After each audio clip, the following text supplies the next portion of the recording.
My next story is one of the best kept wartime secrets from World War II. It reads like the plotline of a James Bond novel, but I assure you it's not fiction. This is a story of the development of a bomb. But not just any old bomb, a bomb that would trigger a tsunami.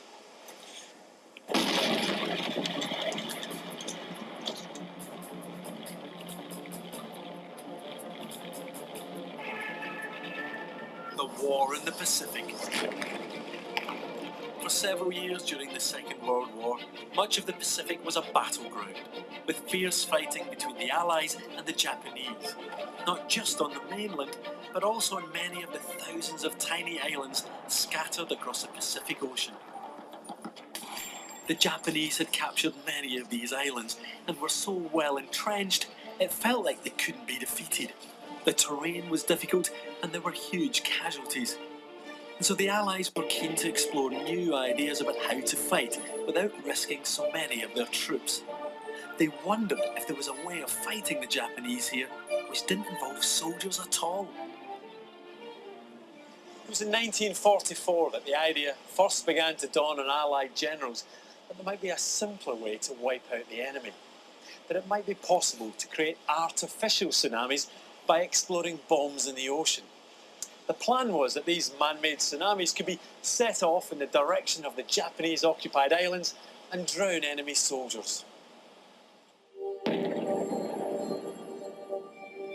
Codenamed Project SEAL, this plan was considered so significant at the time that the Allies classified these documents as top secret, and they have only recently been revealed. The mastermind of this project was to be an Australian, Professor Thomas Leach, and he became obsessed with building a tsunami bomb. He was convinced he could create a wave 40 feet high that would travel 3 miles inland, swamping enemy-held beaches and drowning the enemy. And so the experimenting began. His team didn't just use explosives out at sea, they also built a special pond as a laboratory to test their bomb. It was thought that at a certain depth, underwater explosions might generate surface waves much larger than usual. So they planted underwater explosives and detonated them. But on the first day, this idea was blown right out of the water.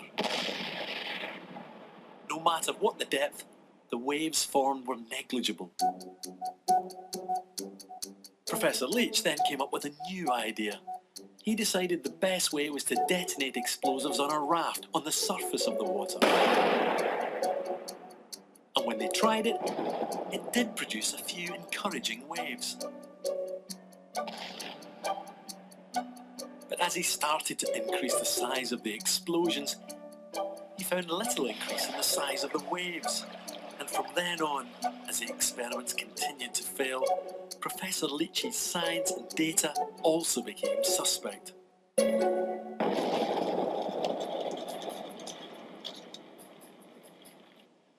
By the end of 7 months, he carried out an incredible 4,000 experiments. But again, every single one of them failed. Not one explosion did any more than agitate the upper levels of the pond. Finally, our Professor Leach decided on the biggest experiment of all. He planned to carry out a huge test with 2,000 tons of explosives in an inlet with the exact same conditions as Tokyo Bay. But this experiment never happened. Top military scientific advisors were by now deeply concerned by the failure of his experiments. They looked over Leach's calculations and could see they were flawed. Some of his crucial equations were wrong. One advisor said that the amount of explosives needed to create a tsunami were so vast that it would be impractical and would never work. Project SEAL was closed down. The failure of the project was kept a secret until now. And that was the end of one of the most unlikely tsunami stories that I've ever come across.